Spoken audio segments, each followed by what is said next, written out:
Friends नमस्ते। आज हम क्लास 9 की प्रश्नावली 3.1 के बारे में अध्ययन करेंगे। 3.1 प्रश्नावली तीसरे अध्याय में आपको निर्देशांक ज्यामिति कहते हैं। निर्देशांक ज्यामिति कैसे निकल जाती है, सबसे पहले अपन उसकी थोड़ी सी जानकारी प्राप्त करते हैं। आपने संख्या पद्धति पहले विशाली पढ़ी है। संख्या पद्धति में आपने क्या देखा कि एक लाइन खींची हुई होती है और मध्य में 0 अंक होता है, एक तरफ 1 2 3 4 5 और इस तरफ -1 -2 और -3 और -4 होता है। मतलब इस तरफ माइनस की संख्या चलती है और इधर आपके प्लस की संख्या चलती है। इसके रेखा पर आप ये संख्या दर्शा सकते हो, लेकिन ये संख्या दर्शा सकते हो, लेकिन किसी बिंदु की स्थिति ज्ञात करनी हो तो आप कैसे पता करें। इसके लिए हमने एक नई पद्धति निकाली है, कार्तीय पद्धति। क्या नाम है आपके? कार्तीय पद्धति।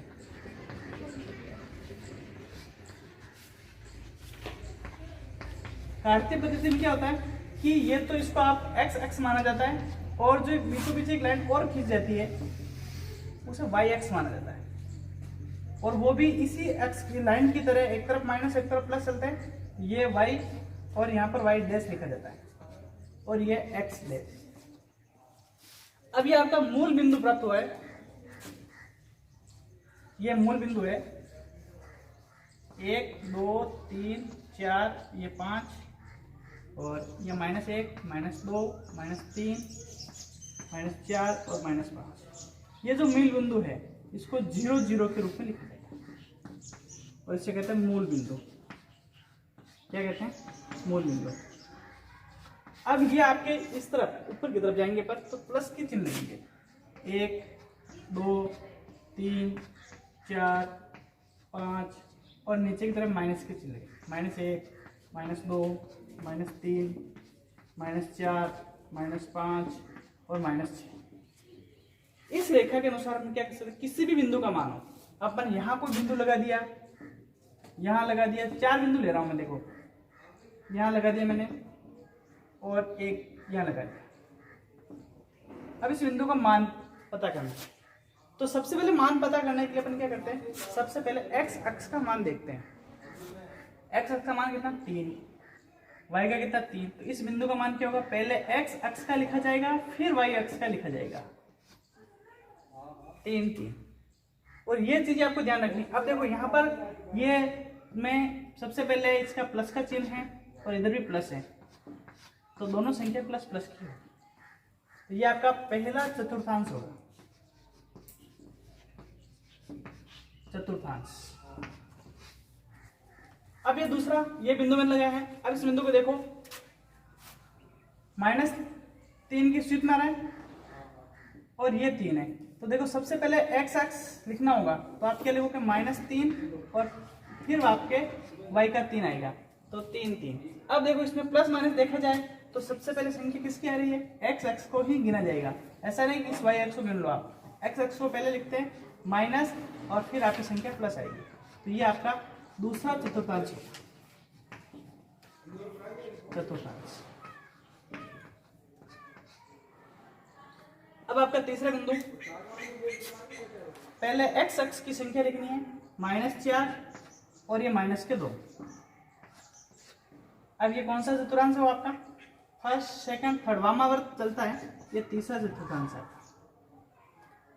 तीसरे चतुर्थांश में अब आप समझ गए होंगे कि पहले संख्या किसकी आएगी और बाद में किसके लिए, मतलब माइनस पहले आएगा या प्लस पहले से आएगा। तो यहाँ तो x में भी माइनस है, इसमें माइनस, दोनों माइनस माइनस की संख्या हो गई। अब ये लास्ट अपना है। इन 3 का अध्ययन करने के बाद इसका आप खुद बता सकते हो कि पहले चिन्ह किसका आएगा।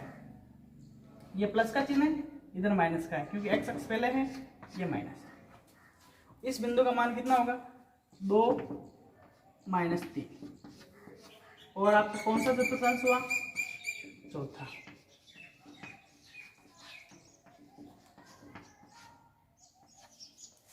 ये हो गया। अब इस प्रकार इसी दृष्टि से अपन प्रश्नावली आज 3.1 के बारे में अध्ययन करेंगे।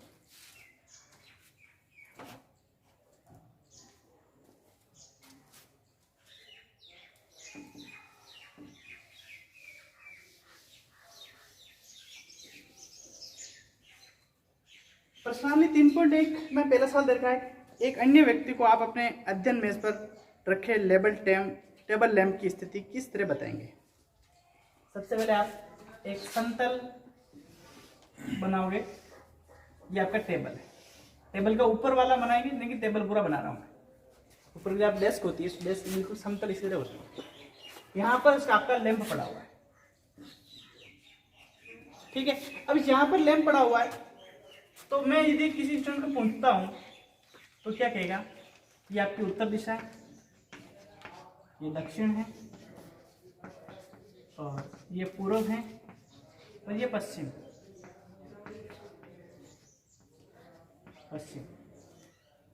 अब प्रत्येक की स्थिति अलग अलग, प्रत्येक का आंसर अलग होगा। देखो कोई कहेगा कि ये बिंदु उत्तर की तरफ है, मतलब इस मेज के उत्तर दिशा में की तरफ ज्यादा है, या उत्तर दिशा की तरफ अधिक है, या उत्तर वाली लाइन से कम दूरी पर है। कोई कहेगा दक्षिण से ज्यादा दूर है, कोई ये कहेगा पश्चिम से कम दूर है, कोई कहेगा पूर्व से ज्यादा दूर है। तो अब हमें यदि कोई कह दे कि उत्तर से कम दूर है, अब उत्तर से कम दूर है, तो यदि एक लाइन इधर से नहीं ली गई पश्चिम या पूर्व की, तो ये उत्तर की तरफ यहाँ का इसका स्थिति निर्धारण अपन नहीं कर पाते हैं। मतलब हमें दो दिशा चाहिए, कम से कम दो दिशा तो हमें अति आवश्यक है। तो यदि अपन कोई कह दे उत्तर दिशा से 10 सेंटीमीटर दूर है और पश्चिम से 7 सेंटीमीटर दूर है, तो इस बिंदु का मान क्या हुआ, 10 या 7। उत्तर दिशा का पहले लिख लिया, पश्चिम का बाद में लिख लिया आपने। तो ये अपने जो अस्थि निर्धारण है कार्तिक पद्धति में, ये एक अक्ष हो गया, ये ऊर्ध्वाधर हो गया, एक्स अक्ष और वाई अक्ष हो गया। ये 7 समय, तो इसको अपन 7-10 के रूप में भी लिख सकते हैं, क्योंकि ये समतल निर्धारण है, समतल स्थिति पर निर्धारण हो रहा है। यदि आप कार्तिक पद्धति में करोगे ग्राफ में, तो आप पहले एक्स का लिखोगे फिर वाई का लिखोगे। इस प्रकार आपने ये सवाल हल किया कि आप इस दोनों रूप में लिख सकते हो, 10-7 और 7-10। तो टेबल लैंप की स्थिति आप अच्छी तरीके से ज्ञात कर सकते हो। अब अपने अगला सवाल है, एक नगर में दो मुख्य सड़कें हैं जो नगर के केंद्र पर मिलती हैं। ये दो सड़कें उत्तर दक्षिण की दिशा और पूर्व पश्चिम की दिशा में हैं। नगर की अन्य सभी सड़कें इन मुख्य सड़कों के समांतर परस्पर 200 मीटर दूरी पर हैं। प्रत्येक दिशा में लगभग 5 सड़कें हैं और 1 सेंटीमीटर बराबर 200 मीटर का पैमाना लेकर अपनी नोटबुक में नगर का एक मॉडल बनाइए। सड़कों का एकल रेखाओं से निरूपण कीजिए। आपने निर्देशांक ज्यामिति से पढ़ी है और निर्देशांक ज्यामिति से संबंधित ही प्रश्न पूछा जा रहा है। देखो ये आपने मैंने एक्स अक्ष और वाई अक्ष बना दिया। ये आपका एक्स अक्ष है, ये वाई अक्ष है। अब आपने देखने पर पाया कि ये दोनों बिल्कुल सेंटर पे मिलती है, एक ही बिंदु पर, और एक दूसरे को काटती है। और आपने इसमें साफ लिखा हुआ देखो, केंद्र पर मिलती है उत्तर दक्षिण दिशा पूर्व पश्चिम से मुख्य सड़कें। ये दोनों मुख्य सड़कें, ठीक है। अब इसने अगले पंक्ति में कहा इसने कि अन्य सभी सड़कें इन मुख्य सड़क से 200 मीटर की दूरी पर है, समांतर। मतलब प्रत्येक के बीच में इस एक्स अक्ष के भी 5 सड़कें हैं और इधर की भी 5 सड़कें हैं, और जो भी समान दूरी पर है। इसका मतलब आपको फिक्स एक निश्चित दूरी लेनी है। माना कि आप ग्राफ में बनाओगे, तो ग्राफ में बनाते समय आप ध्यान रखना है कि आप 1 सेंटीमीटर बराबर क्या लिखोगे, 200 मीटर दूरी। तो आपकी ये ग्राफ बनाने में समस्या नहीं है, क्योंकि एक ही लाइन के उसी लाइन के ऊपर आप बड़ी लाइन के ऊपर खींच सकते हो 1-1 सेंटीमीटर की दूरी पर।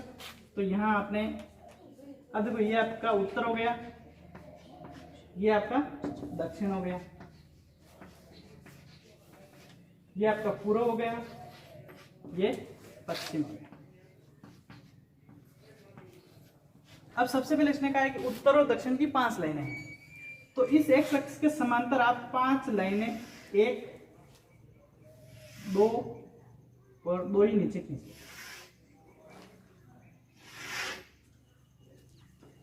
1, 2, 3, 4, 5 सड़कें हो गई आपके।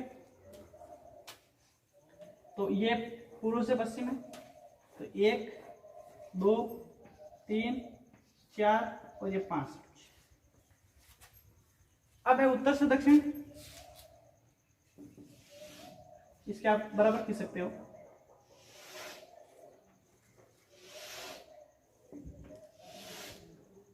अब यहाँ पर उत्तर है तो 1 2 3, ये 4 नंबर और ये आपका 5 सड़कें हो गई। एक आपका ग्राफ का एक जाल बन गया, ग्राफ का जाल बन गया। और यदि अपन ऊपर से किसी का समांतर कटी हुई सड़कें देखते तो इसी तरीके से आपको डब्बे टाइप लगेगी आपको। अब इसने क्या पूछा है, एक का रेखा को निरूपित कीजिए, ये आपने रेखाएं बना दी। अब अगला उसने आगे पूछा है, आपके मॉडल में एक दूसरे को काटती हुई अनेक क्रॉस स्ट्रीट हो सकती हैं, मतलब क्रॉस चौराहे हो सकते हैं। देखो ये चौराया, ये चौराया, ये चौराया, सारे चौराहे बन रहे। देखो जहां जहां दोनों लाइनें कट रही हैं वहां चौराहा बनता है, मतलब 4 रास्तों का संगम, उसे चौराहा कहते हैं। तो एक विशेष क्रॉस स्ट्रीट 2 सड़कों से बनी है, उत्तर दक्षिण दिशा में जाती है और दूसरी पूर्व पश्चिम दिशा में। पूर्व पश्चिम है, उत्तर दक्षिण है। प्रत्येक क्रॉस स्ट्रीट का निर्देशन इस प्रकार किया जाता है कि यदि दूसरी सड़क उत्तर दक्षिण दिशा में जाती है तो 5वीं सड़क पूर्व पश्चिम दिशा में जाती है। देखो दूसरी सड़क, ये दूसरी सड़क, और 5वीं सड़क पूर्व पश्चिम दिशा में, ये 5वीं सड़क। तो एक क्रॉस पर मिलती हैं तो क्या होगा, 2 और 5 कहेंगे, ये परंपरा ज्ञात है। इसको क्या कहेंगे, 2 और 5, इस बिंदु क्या कहेंगे, 2 और 5। इसमें आपको x अक्ष y अक्ष की जिम्मेदारी नहीं दी गई है, इस कारण से 2 और 5 के रूप में, या 5 और 2 दोनों की कंडीशन आप कह सकते हो इसे। अब आपको अगला प्रश्न पूछा, कितनी क्रॉस स्ट्रीट 4 और 3 माना जा सकता है। 4 और 3, ये आपका 4 है और ये 3, ये 4 और 3। अब देखो 4 और 3 और मिलेगा क्या आपको, इस पूरे 5 सड़कें खुली हैं, 5 सड़कें सब में नंबरिंग हुई है, तो 4 और 3 एक बार ही आएगा। अब है 3 और 4, तो ये 3 और ये 4,